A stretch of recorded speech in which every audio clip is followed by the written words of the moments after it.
ఆందోళన నియోజకవర్గం టేక్మహల్ మండల కేంద్రంలోని బీసీ ఎస్సీ బాలుర హాస్టల్ కస్తూర్బా కేజీవీబీ మోడల్ గిరిజన పాఠశాలలో డిపిఓ యాదయ్య ఆకస్మిక తనిఖీ చేపట్టారు. డిపిఓ మాట్లాడుతూ కస్తూర్బా బాలికల పాఠశాలలో శానిటైజేషన్ సరిగ్గా లేదని, విద్యార్థులకు రుచికరమైన భోజనం పాఠశాలలో సరైన వసతులు లేవని అన్నారు. అలాగే కేజీబీవీ పాఠశాలలో ఉపాధ్యాయుల కొరత ఉందని, పలు అంశాలపై జిల్లా కలెక్టర్కు నివేదిక అందజేయనున్నట్లు తెలిపారు.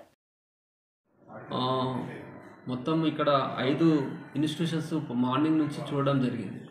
అందులో బీసీ హాస్టల్ ఒకటి చూశాను, టేక్మాల్లో ఎస్సీ హాస్టల్ చూశాను, అదేవిధంగా కేజీబీవీ కస్తూర్బా బాలికల విద్యాలయం చూశాను, అదేవిధంగా మోడల్ స్కూల్ గర్ల్స్కి సంబంధించిన చూశాను, అదేవిధంగా ఆశ్రమ పాఠశాల గిరిజన ఆశ్రమ పాఠశాలను కూడా హాస్టల్స్ కూడా చూడడం జరిగింది.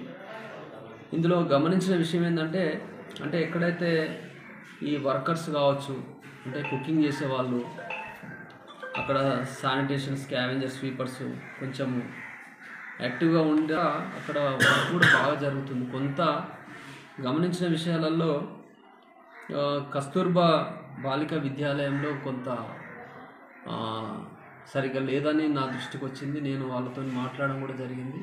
అక్కడ విద్యార్థులతో కూడా మనం ఇంటరాక్షన్ అయినప్పుడు వంట సరిగా అంటే రుచికరమైన అంటే కుకింగ్ వంట సరిగా పెట్టట్లేదు అనేది ఒకటి, టాయిలెట్స్ కూడా వాళ్ళకు కొంత ప్రాబ్లం ఉంది, అవి కూడా నిర్వహిస్తలేరు అనేది నా దృష్టికి వచ్చింది.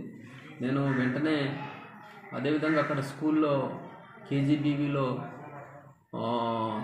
హిందీ టీచర్ కావచ్చు, ఇంగ్లీష్ టీచర్, తర్వాత ఫిజికల్ సైన్స్ టీచర్స్ కూడా మొన్న ట్రాన్స్ఫర్స్ వెళ్ళడం వల్ల అవి కూడా ఖాళీగా ఉన్నాయని తీసుకొచ్చారు. ఈ విషయంలో కలెక్టర్ గారికి కూడా నేను నివేదిక ఇస్తాను. అదేవిధంగా డిఓ గారితో ఎంఈఓ గారితో మాట్లాడడం జరిగింది. ఆల్టర్నేటివ్ అరేంజ్మెంట్ కూడా చేపిస్తామన్నారు.